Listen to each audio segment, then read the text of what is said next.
12월 20일 월요일. 다말 내가 나보다 옳다. 유다는 그 물건들을 알아보았다. 그 아이가 나보다 옳다. 나의 아들 셀라를 그 아이와 결혼시켰어야 했는데 하고 말하였다. 유다는 그 뒤로 다시는 그를 가까이 하지 않았다. 창세기 37장부터 50장까지는 요셉 이야기가 전개됩니다.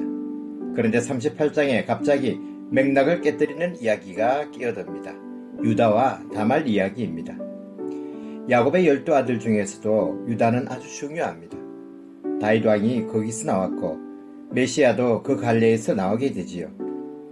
유다는 형제들에게서 떨어져 나가 가나안 사람 수아의 딸과 결혼하여 에르와 오난과 셀라 세 아들을 얻었습니다.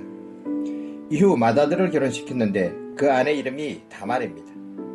그런데 에르가 하나님의 눈밖에 나서 죽게 되지요. 유다는 둘째에게 형수와 결혼하여 형의 이름을 이어라고 합니다. 그러나 오난은 형의 아들을 낳지 않으려다가 죽고 맙니다. 결국 셋째만 남았습니다. 유다는 셀라마저 죽을까 염려하여 다말을 친정으로 보냅니다. 세월이 지나 유다의 아내도 죽고 막내 셀라도 장성했지만 다말은 여전히 친정에서 살았습니다. 그런데 어느 날 유다가 상을 벗고 딥나의 양털을 깎으러 간다는 소식을 들은 다말은 갑옷을 벗고 너울로 얼굴을 가리고는 딥나로 가는 길 여기에 앉아 유다를 기다렸습니다. 유다는 그녀가 창녀라고 생각해서 새끼 염소 한 마리를 주기로 약속하고 도장과 허리끈과 지팡이를 담보로 맡기고 다말에게 들어갔습니다. 그렇게 해서 임신한 다말은 집으로 돌아와 너울을 벗고 다시 갑옷을 입었습니다.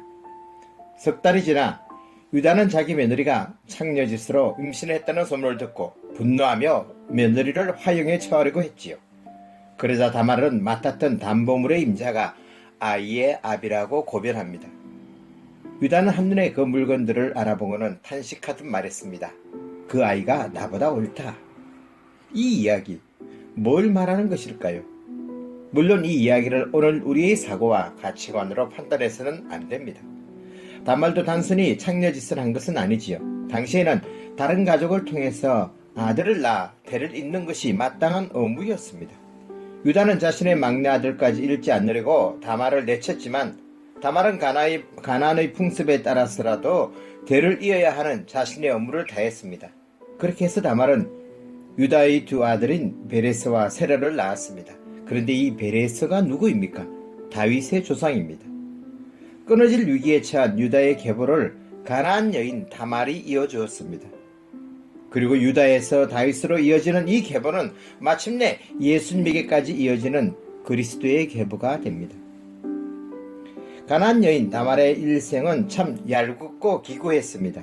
그러나 그녀는 포기하지 않고 꿋꿋하게 살아냈습니다.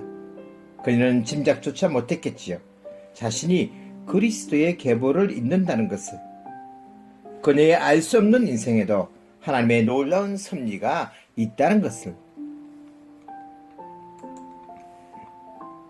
다말처럼 우리의 인생도 참 얄궂고 기구합니다. 그러기에 우리도 다말처럼 기대할 수 있습니다. 다말은 자기가 그리스도의 계보를 이어가게 될 것이라는 사실은 꿈에도 몰랐을 것입니다. 죽기 전까지도 알 수 없었을 것입니다. 나의 인생, 우리의 인생도 마찬가지입니다. 우리를 향하신 하나님의 계획과 그 섭리를 다 알 수 없습니다. 그러나 분명한 것은 다말처럼 우리의 인생도 하나님의 경륜과 섭리 안에 있다는 것입니다. 최종적인 섭리는 우리가 하나님 안에서 예수님을 만난 것이죠. 사랑하는 성도 여러분, 우리도 다말처럼 나름 최선을 다해 살아갑시다. 나의 최선 위에 하나님의 섭리가 되어지면 그것이 은혜가 되는 줄 믿습니다. 내 인생의 실패와 좌절, 끊임없이 무너지는 자존심, 위기의 순간들이 예수님을 만나면 은혜가 됩니다. 그래서 우리는 오늘도 감히 고백할 수 있습니다.